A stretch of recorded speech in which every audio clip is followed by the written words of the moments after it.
नमस्कार मंडळींनो, स्वागत आहे तुमचं आपल्या अजून एका छान अशा व्हिडिओमध्ये। तर आज आहे सुट्टीचा दिवस आणि मला ना तुमच्यासोबत एक गोष्ट शेअर करायची होती, जी की मी म्हणजे माहीत नाही कसं काय मी असं कोणावरती एवढा ट्रस्ट ठेवला काय। मला पण म्हणजे असं घरी आल्यानंतर ना असं थोडंसं वेगळं वाटत होतं की मी असं का केलं। आणि मग मी ते केल्यानंतर त्याच्यानंतर मग मी जर त्या व्यक्तीने आपल्याला ते नाही दिलं तर आपण काय करायचं, मी याच्यावरती तो विचार करत होते लिटरली। म्हणजे मला 2 दिवसांनी त्यांनी पाठवली, जसं त्यांनी सांगितलं होतं तसं। तर ती काय गोष्ट आहे आणि कशी आहे, म्हणजे काय निमित्त आहे, काय काय झालं होतं नेमकं, तर याचा ना मी डिटेलमध्ये म्हणजे आता मला ना किचन कट्टा क्लीन करायचा आहे। तर असं डायरेक्टली बोलण्यापेक्षा ना क्लीन करत करत म्हणजे मी तुम्हाला ना व्हॉइस ओव्हरमध्ये ती एक गोष्ट सांगते। आणि ती गोष्ट मिळून जवळपास बरेच दिवस झालेले आहेत, पण म्हटलं चला आज तो व्हिडिओ शेअर करूयात।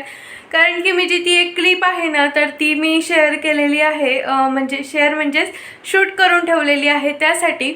तर बऱ्याच दिवसापासून माझ्या डोक्यामध्ये होतं, पण म्हटलं चला बघूयात बघूयात असं करत करत मी आज शेवटी ती गोष्ट मी तुमच्यासोबत शेअर करणार आहे। चला तर मग जाणून घेऊयात। आणि मी पहिले किचन कट्टासुद्धा मला क्लीन करायचा आहे, तर तो सुद्धा क्लीन करत करत मी तुम्हाला व्हॉइस ओव्हर करून ती एक गंमत सांगते। तर ती गोष्ट आहे ती म्हणजेच या साडीची। तर ना आम्ही एका मार्केटमध्ये गेलो होतो, जे की आहे रतनपोल मार्केट, आणि तिथं साड्या वगैरे छान मिळतात असं मी अहमदाबादमध्ये बऱ्याचशा व्हिडिओमध्ये बघितलेलं होतं। त्यामुळे म्हटलं चला आपण सुद्धा जाऊयात। आणि जायचं म्हणजेच तसं तर फक्त बघून बाहेरून येऊन गेलो असतो, पण घ्यायचं सुद्धा होतं, म्हणून त्यामुळे त्या कारणामुळे आम्ही दुकानामध्ये घुसलो। तर घुसल्यानंतर मग मला ना ही साडी आवडली आणि थोडंसं ना या साडीमध्ये ना फॉल्ट वगैरे होता। त्यामुळे मग ते म्हटले की 1 ते 2 तासानंतर तुम्ही या, मी तुम्हाला हे पीस चेंज करून देतो। मग म्हटलं ठीक आहे, पीस चेंज करून देणार आहे म्हटल्यानंतर आपण जाऊयात 1-2 तासानंतर। तर आम्ही गेलो 2 तासानंतर आणि मग त्यांनी ना तीच साडी व्यवस्थित पॅक करून आहे ना दिलेली होती। तरी मी सुद्धा क्रॉस चेक करण्यासाठी ती साडी मी परत चेक केली आणि तसंच पीस होतं। मग मी त्यांना म्हटलं की हे तर तेच पीस तुम्ही मला परत देत आहेत। तर ते म्हणले की आज रविवार असल्यामुळे ना मला माहीत नव्हतं की बुवा हे म्हणजे व्यापाऱ्यांचे वगैरे शॉप्स बंद असतात, जे कंपन्या वगैरे असतात ते लक्षात नव्हतं असं त्यांनी सांगितलं। म्हटलं ठीक आहे, मग आता काय करायचं, मी त्यांना असं म्हटलं। तर ते म्हटले की तुम्ही उद्या परवा या। तर म्हटलं मला उद्या परवा यायचं तर पॉसिबलच नाही आहे, कारण की आम्ही भरपूर दूर राहतो, इथून जवळपास 25-30 किलोमीटर अंतरावरती। तर ते म्हटले की ठीक आहे, मी तुम्हाला कुरिअर करतो। तर आता जेव्हा ते असं म्हटले ना की मी तुम्हाला कुरिअर करतो, खरं तर मला तेव्हा वाटलेलं, म्हणजे मला माहीत होतं की करतील नाही करतील हे त्यांना त्यांचं माहिती। पण जर मी तिथे त्या दिवशी त्यांना लगेच म्हटलं असतं की नाही नाही मला पैसे परत देऊन द्या, मी काय कुरिअर तुम्ही पाठवणार की नाही पाठवणार मला थोडी माहिती आहे, असं जर मी त्यांना बोलले असते ना, तर नक्कीच त्यांनी ते पैसे तर मला दिलेच नसते। कारण की एकदा कोणत्याही गोष्टीचं पेमेंट केल्यानंतर कोणी आपल्याला पैसे वगैरे रिटर्न करत नाही। तर ते तर मला दिलं नसतं, म्हणून मी ते जे माझे शब्द होते ना, तर ते मी आवर्ते घेतले आणि म्हटलं ठीक आहे, म्हटलं तुम्ही कधी कुरिअर करणार मग, मी असं त्यांना विचारलं। तर ते म्हटले की उद्या तर नाही, पण परवा मी नक्कीच कुरिअर तुम्हाला, म्हणजे रविवारी आम्ही गेलेलो तर मंगळवारी तुम्हाला ते कुरिअर येऊन जाईल, असं त्यांनी सांगितलं। मग ते दिवस म्हणजे घरी आल्यानंतर मला तर फार टेन्शन आलं होतं। म्हटलं देतील की नाही देतील, का तीच साडी घेऊन यायला हवी होती, असं म्हणजे मला फार हे वाटत होतं। पण मग म्हटलं चला एक विश्वास ठेवायला काय हरकत आहे आपल्याला, की आपण बघूयात म्हटलं की आज म्हणजे या कलियुगात सुद्धा माणसं माणसाला माणूस म्हणतात की नाही, म्हणजे पण त्या बॅक ऑफ द माइंड माझ्या एक चालू होतं की जर त्या व्यक्तीने आपल्याला साडी नाही पाठवली तर आपल्याला 25-30 किलोमीटर तर जावं लागेल, ते मला माहीत होतं। आणि गेल्यानंतर पण ना मला हे माहिती होतं की माझ्यात तेवढं हे आहे की मी त्या माणसाकडून भांडण करून का होईना, काही करून का होईना, मी ती साडी परत घेईल किंवा एकदा मी पैसे तरी परत घेईल, ह्यापैकी दोघं माझं, म्हणजे मी ना लिटरली असं स्क्रिप्टसुद्धा मनामध्ये तयार करून ठेवलेली होती की आपण तिथे जर याने आपल्याला साडी नाही पाठवली तर आपण काय काय बोलायचं। म्हटलं त्याने जर आपल्याला बदला नाही ना, म्हणजे जर की नाही हे तुम्ही साडी घेऊन गेलेत वगैरे असं XYZ असं जर काही बोललं ना, लिटरली मी तर प्लॅन केलेला होता की म्हटलं आपण त्या दुकानामध्ये डायरेक्टली, तो दुकान जोपर्यंत बंद करणार नाही तोपर्यंत बसून राहू, पण आपलं जे वस्तू आहे, आपली जी साडी आहे ती तर आपण घेऊनच येऊयात।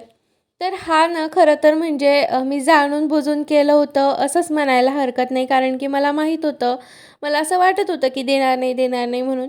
पण त्यानंतर ना मी नेक्स्ट डे त्यांना मेसेज केला आणि कॉलसुद्धा केला. तर ते म्हटले की उद्यापर्यंत टाकतो आणि परत दुसऱ्या दिवशी मी मेसेज केला आणि त्याच्यानंतर मी मेसेज केला नाही. आणि त्या दिवशी मग मंगळवारच्या दिवशी त्यांनी सांगितलं की तुम्हाला मी पार्सल टाकलेलं आहे, तुम्हाला संध्याकाळपर्यंत मिळून जाईल. असं त्यांनी सांगितलं. म्हटलं ठीक आहे बघूयात म्हटलं. पण त्या दिवसाचा मंगळवारचा दिवस गेला. म्हटलं आता तर नाही येणार, आता आपल्याला जावं लागेल. पण बुधवारी सकाळी सकाळी अगदी 8 वाजताच ना पार्सलवाला पार्सल घेऊन आला.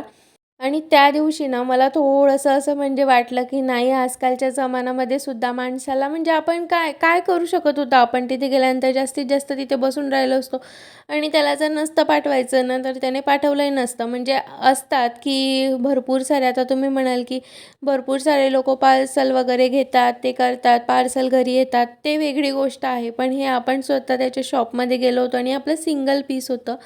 त्यामुळे हे थोडंसं मला असं क्रिटिकल वाटल्यासारखं वाटत होतं. म्हणून मी हे म्हणजे असं खरं तर ना माझं असं आहे ना, मला कोणाशी भांडण वगैरे करायला अजिबात आवडत नाही. पण हां, जर माझं काही म्हणजे वस्तू असेल किंवा काही असेल, काहीही म्हणा XYZ, जर कोणी मला काही म्हटलं, तर मी मात्र त्याला काही सोडत नाही, असा माझा स्वभाव आहे. हां, पण मी स्वतःहून कोणाच्या वाटेला जास्त जात नाही. तर असा काहीसा किस्सा माझ्यासोबत घडला आणि मी अभिजितला म्हणत होते, की जर त्याने नाही पाठवलं तर काय करायचं? आणि मला माहीत होतं, की जर समजा त्याने नाही पाठवलं, तर तिथे गेल्यानंतर अभिजित तर काही बोलणार नाही. मलाच काय ते बोलावं लागणार आहे. त्यामुळे ना मी स्वतःच आधी अशी माझी माझी स्क्रिप्ट मनामध्ये तयार करून घेतलेली होती आणि मग मी पण ती स्क्रिप्ट काही एक्झिक्यूट करायची गरज पडली नाही. त्याने व्यवस्थित माझं पार्सल लगेच म्हणजे मंगळवारी तर नाही आलं, पण बुधवारी अगदी सकाळी सकाळी 8 वाजता पार्सल जे आहे ना, तर ते माझ्यापर्यंत पोहोचलं. तर अशा काहीशा या गोष्टी आहेत. म्हणजेच आपण म्हणतो की कलियुग आहे, कोणावर विश्वास ठेवायचा की नाही ठेवायचा. त्यात आपण म्हणजे दुसऱ्या स्टेटमध्ये राहतोय, पण असं नाही. काही-काही, कधी-कधी ना, काही-काही गोष्टींसाठी आपल्याला स्वतःवरचा जे माहीत असतं सगळं, तरी पण ते आपण ॲक्सेप्ट करतो. एक चॅलेंजच म्हणावं लागेल. कारण की मी ना, असं आहे ना, माझं जरी मी ऑनलाईन पार्सल मागवलं, जोपर्यंत मला माझे पैसे मी जर ते पार्सल रिटर्न केलं, तर मला जोपर्यंत पैसे रिटर्न येत नाही ना, तोपर्यंत मी एकदम म्हणजे लक्ष ठेवून असते, की कधी येतंय, कधी नाही असं म्हणून. आणि म्हणजे माझं तरी खरं असंच आहे. तर प्रत्येकाचं वेगवेगळं असतं.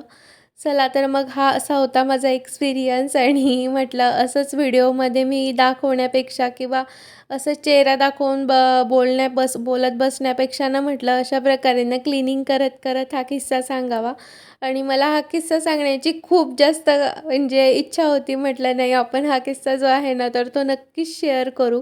कारण की काही म्हणजे चांगल्यासुद्धा लोकं आहेत, वाईटसुद्धा आहेत, चांगले वाईट दोघं मीडियमसुद्धा लोकं आहेत, असं म्हणायला हरकत नाही. खरं तर ना आता त्यांना माहीत होतं, की आपण जर असं म्हणजे परत जरी त्याने नाही पण साडी दिली असती, तिथं जाऊन जरी घ्यावी लागली असती, तरी त्यांना पण माहीत आहे, की म्हणजे नेहमी तर कोणी काही रोज साड्या घेत नाही. नसती पण पाठवली तर काय कुठं बिघडून जात होतं, असं असं मला वाटतं. पण त्यांनी जो प्रामाणिकपणा दाखवला किंवा मग आपल्यापर्यंत घरपोच साडी आली तर त्याला आणि विशेष म्हणजे ती साडी पिको फॉल वगैरे करून सगळं करून त्यांनी पाठवली. म्हणजे तिथे रूलच आहे तसा वाटते, की पिको फॉल वगैरे पण करून देतात ते शॉपवालेच म्हणून. तर असा काहीसा जो होता किस्सा तर तो घडला. आणि चला तर मग हा व्हिडिओ तुम्हाला कसा वाटला, माझा एक्सपिरियन्स कसा वाटला ते मला कमेंटमध्ये नक्की सांगा. आणि व्हिडिओ आवडला असेल तर लाईक करा, शेअर करा आणि चॅनलवर नवीन असाल तर सबस्क्राईब करा. तर भेटूया पुन्हा अशाच एका छानशा नवीन व्हिडिओमध्ये. तोपर्यंत बाय.